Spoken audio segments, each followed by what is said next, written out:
Alright, Shalom. First off, I want to give all praises to Yahawah, Bahashim, YAHAWASHI, Bahashim Kakadash. Double honors to the apostles, elders, great millstone who teach and rule well. Peace and blessings to the Akim scattered throughout the four corners, keeping his word in truth and sincerity. I'm just going to do a quick video on something that I was thinking about, when it comes to the nation of Israel, being here in America, because, according to the scriptures, so-called Negroes, Latinos, and Native Americans are the children of Israel,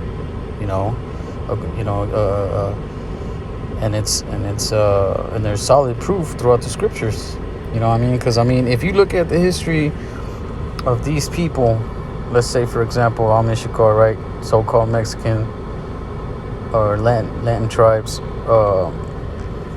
if you look at their history, even during the time of the Aztecas, you had the Spanish that came over and did what they took over. Christopher Columbus, all of them, when it came to the Native Americans and all that, the Native Americans and the so-called Negroes, when they brought them over here from through the transatlantic slave trade. That's the history that's written in the books that Esau has written. You know what I'm saying? So when you look that up, or when you link that up with the scriptures, it just makes too much sense. As a matter of fact, I'll get that real quick. I was gonna bring this one out, but to the old favorite, Deuteronomy 28. I'm gonna jump down to verse.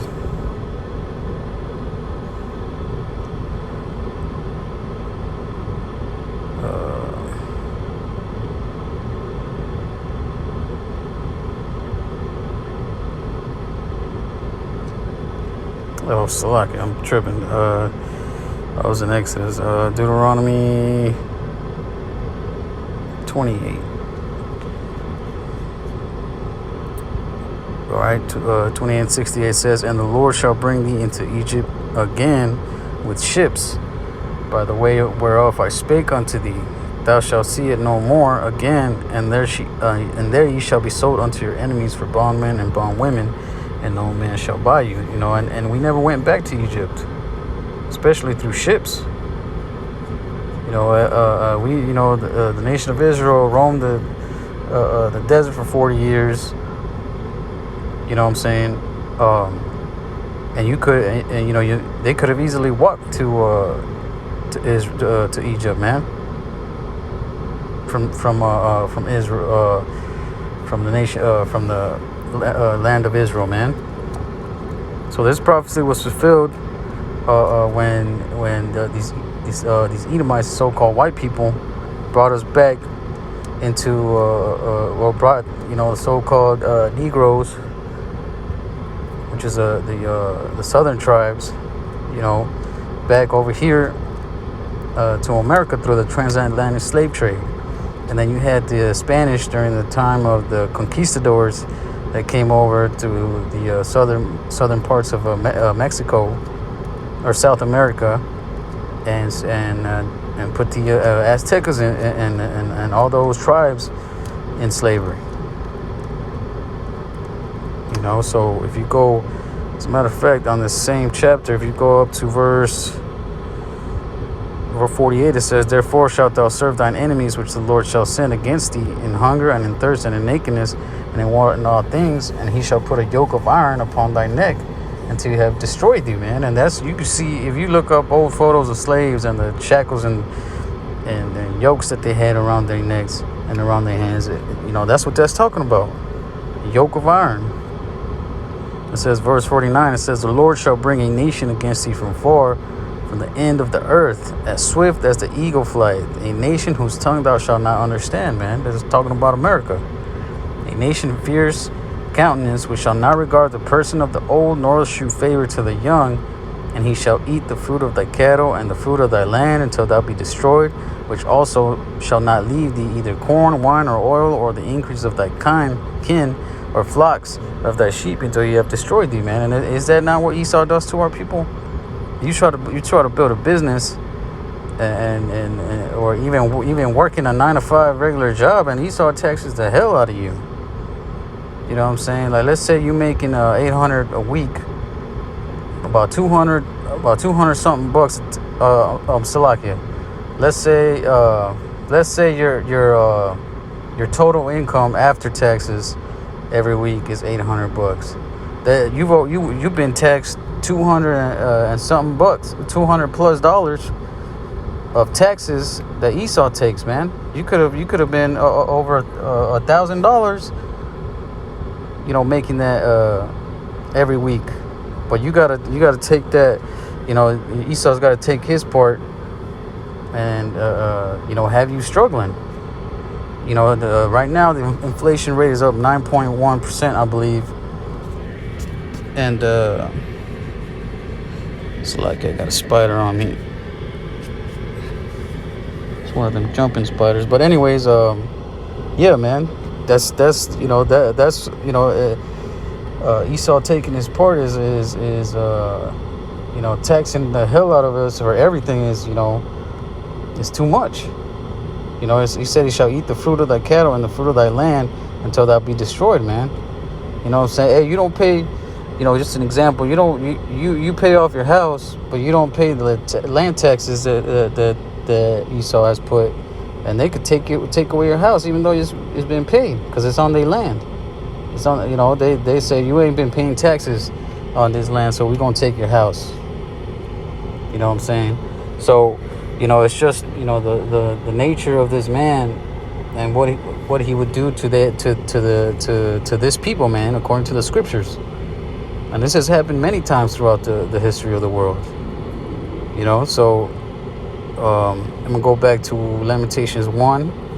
It says, "How doth the city sit solitary that was full of people? How is she become as a widow, she that was great among the nations, and prisons among the provinces? How is she become tributary?" So we became tributaries unto this man. Well, we were tributaries to these other nations as well throughout the history of the world, and now we're here in America, and now we're tributaries unto Esau, man. These so-called white people. So they're saying like, how is a nation that was great, like it goes into that tree, I forget where it's at, but pretty much that big cedar tree, that stood above all the other branches and all the birds. That's and it foreshadowed all the other tree, or it shadowed all the other trees, signifying that we was at the top. So how did that great nation, which is talking about us, that we was once princes amongst all the prophecies, right? How are we become tributaries, like it says? She weepeth sore in the night, and her tears are on her cheeks. Among all her lovers, she had none to comfort her. All her friends have dealt treacherously with her. They are become her enemies. And that's going into the nation of Israel, pretty much going after other God, worshiping other gods, which is something the Lord said that if we do, that He was gonna put us in slavery, like we read in Deuteronomy the 28th chapter, starting at the 45th verse. He said that, look, hey, if you all you gotta do is do what I said. You follow these laws, worship me, and then you're good. But we didn't do that. As a matter of fact, that reminds me of, I always bring this one out, but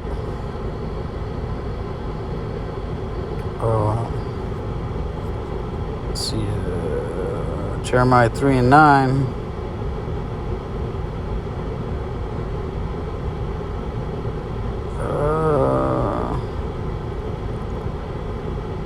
You could really start at the top, but I want to get that one point where it talks about,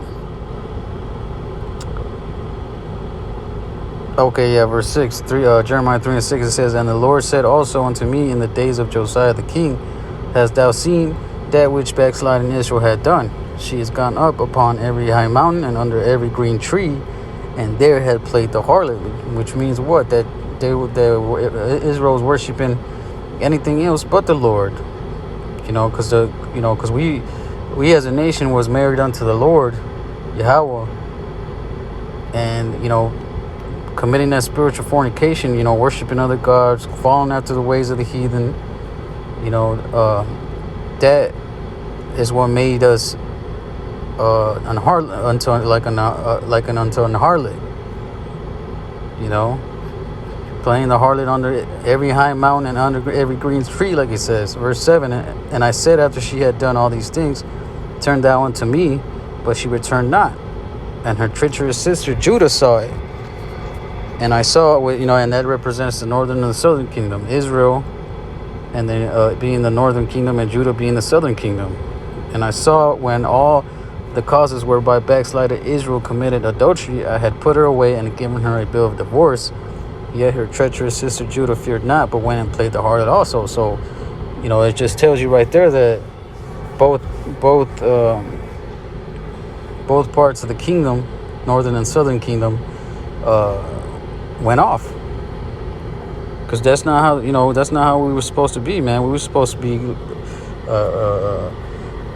the rulers, man. We supposed to be the ones judging the earth. Even the Lord will tell you in Jeremiah 10.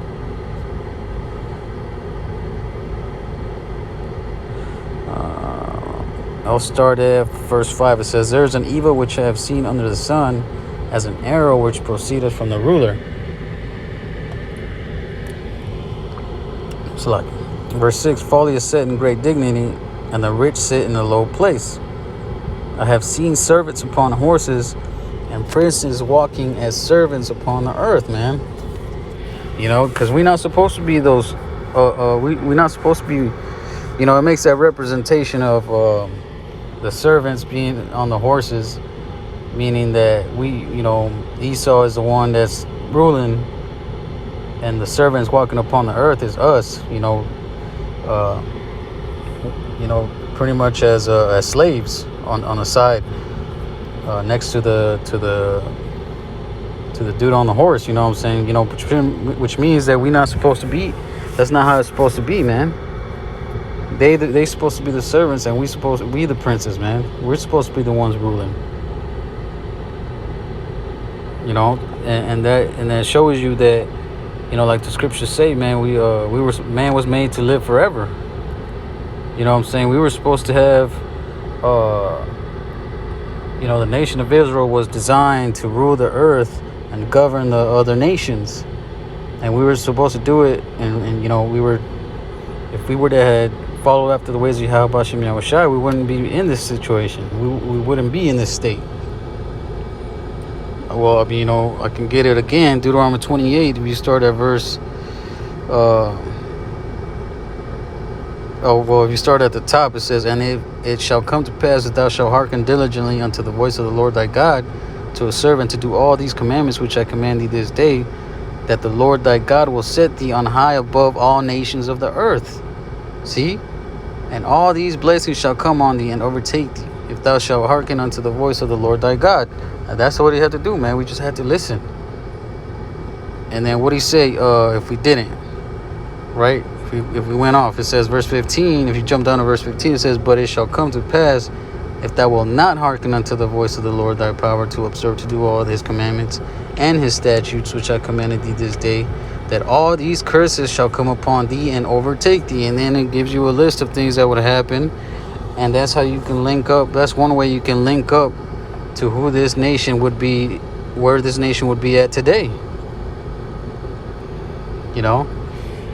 So yeah, you can go read this whole chapter. You know what I'm saying? Brothers read it many times, I'm sure, and there's no denying, man. There's no other way to get around who the nation of Israel is here today, man. But yeah, with that, Lord willing, brothers were edified. I'm gonna say shalom.